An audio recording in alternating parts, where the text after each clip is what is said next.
Hello everybody! Hello my fellow sensitive people.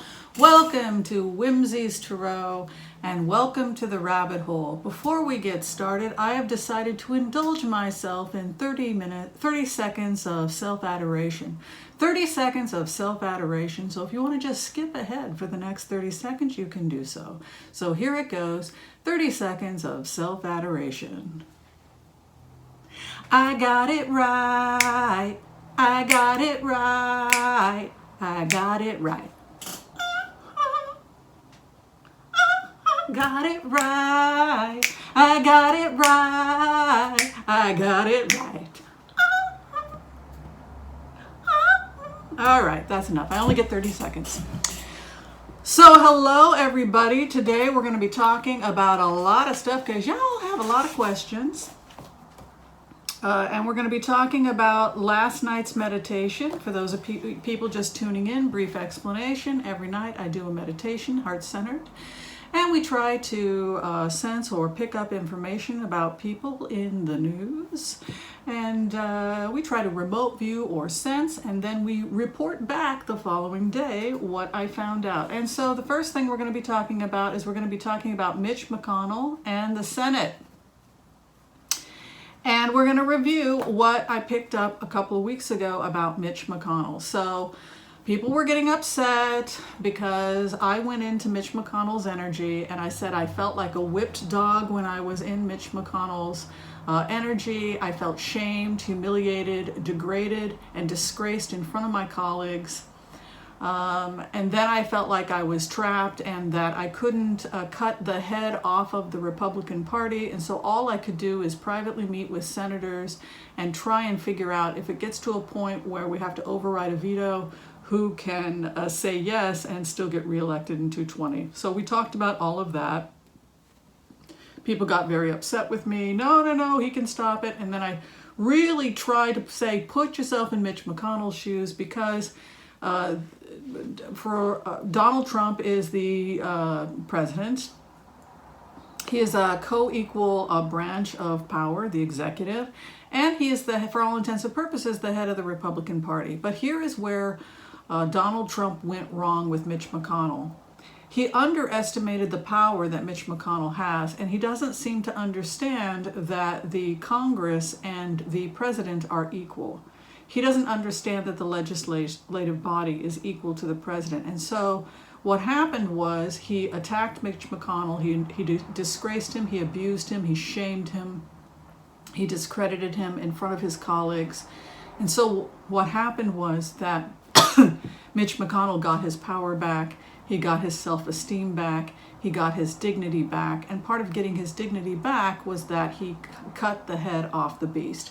Remember when I said that the person who's going to cut the head off the beast and split the Republican Party is going to be Mitch McConnell? And that the old Republican Party is dead? And we documented that on January 24th, 2019, the Republican Party died, and on January 25th, the new Republican Party was born. The person who cut the head off the beast, you have the hero in a story. If you talk about archetypes, you have the hero in the story, and then you have the nemesis. So for many people, Mitch McConnell was the unlikely hero. He was the nemesis who became the unlikely hero. So what was happening secretly was not only meeting privately with senators. We had several that broke away, right, that voted for the Democratic bill. 6 broke away. Part of this private meetings that McConnell was having to override, see who was willing to vote against the president and still get reelected. So we did that. And we know that we know that people had lost millions and millions, even billions of dollars in the shutdown, and that those people were calling, screaming at senators. We also know that air traffic control was saying emergency, emergency, emergency. Somebody pulled a red button. So this president went too far. This president went so far that his own party have cut the head off the Republican Party. This is why when I did a remote and I saw Senator Grassley, he was crying and getting upset and saying, no, we've got to keep the party together. We've got to keep the party together, because the only thing that they could do at that point is either keep the party together or split the party. And it was McConnell that cut the head off the beast. And so he emerges as, an archetype of Sir Lancelot or Sir Galahad, the brave knight who, he's a frightened knight with the sword being egged on by the Senate. Do it, Mitch, do it, Mitch. Off comes the head, off comes the head of the beast. And so from that, the new Republican Party was born. Remember when we also said that a new spirit was coming into the Senate, one of cooperation, mutual respect? That is absolutely what we are seeing right now. The president doesn't seem to understand what you now understand. And that is that the old Republican Party of Donald Trump is dead, and he no longer has the support, of Congress. Sorry, still nursing that cough. Just goes on forever if you end up getting it. So the old Republican Party is dead. Mitch McConnell has emerged. He's chopped the demon's head off. But he has done more than that, and that is what you all get to know now, and that is that this Senate, headed by Mitch McConnell, has taken this president and thrown him to the rabid dogs. Lunchtime, here you go, take him. It's as if the Republican Party is saying to the Democrats, take him, he's yours.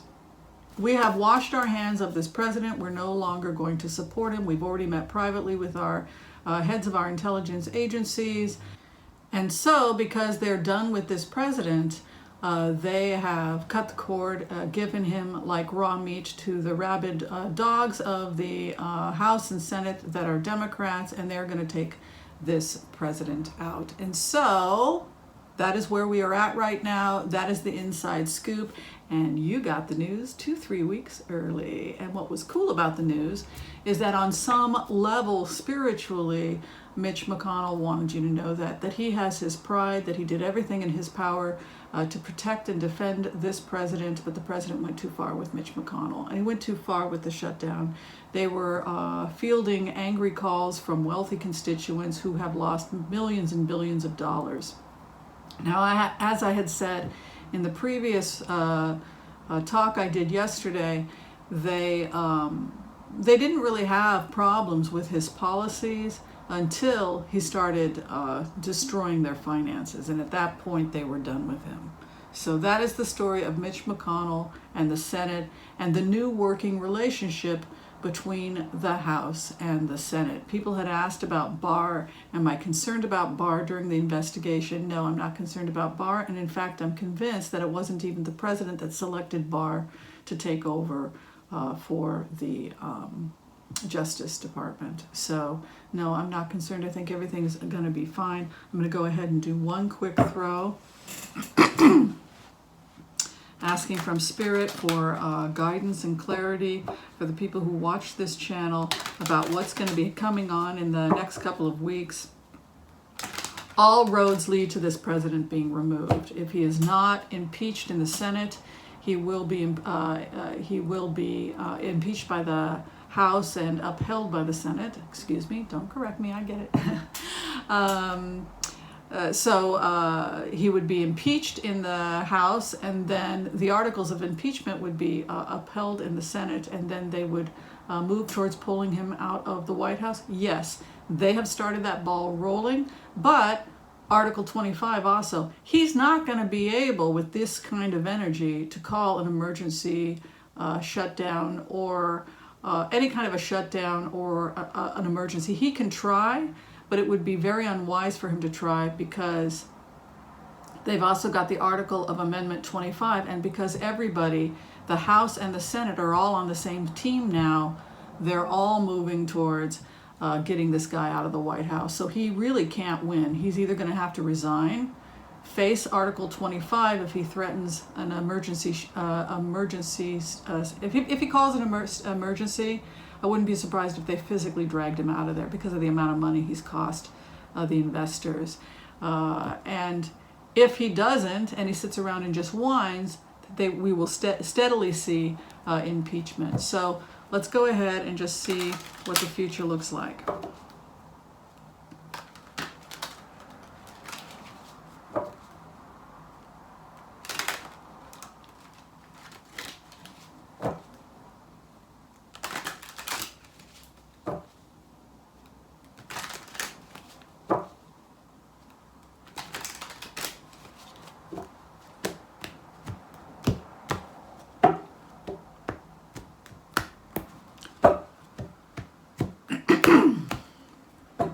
All right, let's take a look.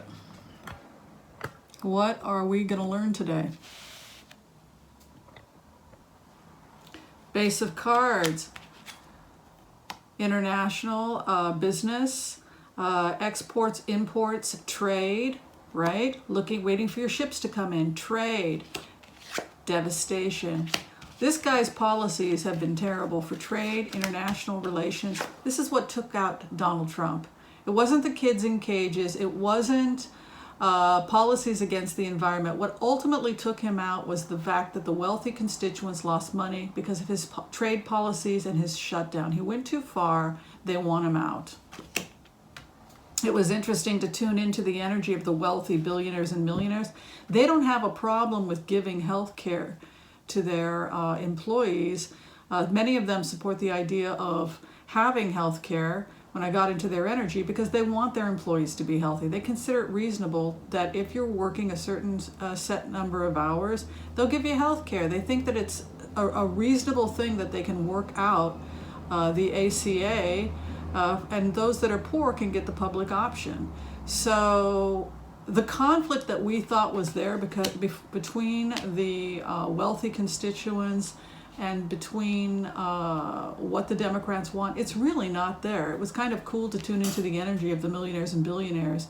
Many of them were saying, no, we'll work out some kind of a deal where we just want people, it's reasonable. We're not having financial problems with that. What they're having financial problems with is obstruction of trade, business not going anywhere, a complete lack of awareness on the part of the president to understand business and how his policies are impacting others. Remember when I told you that I tuned in to the president's personal accountant that had immunity? And what did Alan Weisselberg, I believe his name is, what did he say to me? He said that he didn't have to lie or be dishonest when I was doing the accounts because many of the Trump properties were losing money. Many of the businesses were bankrupted. And he was taking money out of other projects in order to keep those projects afloat. That was what was going on, according to Alan Weisselberg, when I got into his energy. That he was honest as an accountant. This casino and this casino are completely belly up. And so what was Trump doing? He was taking money out of illegal dealings, international dealings, and pouring it into his little pet projects like golf resorts, etc., in order to pay for them. But he personally was bankrupted. So the problem wasn't the books that Alan Weisselberg was showing me. The problem was that he had to resort to illegal dealings to grab hold of money to keep these failing businesses open. And that is the embarrassing truth that he doesn't want people to know. And that was basically what the accountant was telling me. Stress, confusion, concerns about business, concerns about a complete lack of awareness on the part of loss of money, big loss of money, conflict in the house, conflict between people regarding resolution, smoother waters ahead, cutting the head off of leadership, turning away from the Godhead or the head, inverted Hierophant. I would say that that's like lopping off the head. Clarification, still some skirmishes, still some fighting, still some tension in the house, still some holdouts, but ultimately calmer winds prevail. I want to talk a little bit about this. Here is what I would say with love and light to the Republican senators that perchance would fall upon this enchanting channel. You're horrible fathers. I mean, no disrespect to you. I'm sure your kids love you, and I'm sure you have many wonderful traits. But to the Republican senators and Congress people, do you not know how to handle a child's temper? Do you not know what to do when a child is having a temper tantrum? You don't say, well, Gladys, he wanted to play with my gun. No, you take the dangerous toys away from the child. And so it feels like these male senators, these Republicans, really did not know how to handle a child that was on a power trip. They didn't know how to control him. They didn't know how to control his erratic behavior, and it got worse and worse and worse and worse, and they were completely beside themselves. And then Nancy Pelosi came in, took the toy away and said, go to your room. This is how you take control of a temper tantrum. This is how you control a child that's out of control. And it's almost like at this point, moving forward, the Republicans are grateful because they really didn't. They would have had to have continued to indulge him, and the Trump's base scares them. And so having help cutting the head off the beast and throwing him to the hungry wolves of the Democrats in the House, that seems to be the plan going forward. They're done with this president. Unfortunately, the president doesn't seem to know this, and that is the most likely outcome based on these cards. There are a few rocky roads still ahead, but healing and sanity has returned to DC, and this president's time is going to be brief because he's gone too far. And he's gone too far also with McConnell, and I don't see their rift, the tension between these two, it's not repairable. It can't be fixed at this point because he's cost the constituents too much money. And that is the end of today's little source of entertainment for you. So it was fun to do my little victory dance. I got it right. All right, thanks for watching, everyone. Love and light. Thanks for your support. If anyone wants to come in for a tarot reading next week, there are still openings available, and you can make those appointments by going to my GenBook account. Yay! And we do phone readings. I'm sorry I don't record the readings. I've had a real hard time getting the recorder to work, so I apologize for that. But please reach out to me through GenBook if you'd like to make an appointment, and I will talk to you again soon. If I have the time, I'll try and put out a video every day. Take care, everybody. Bye.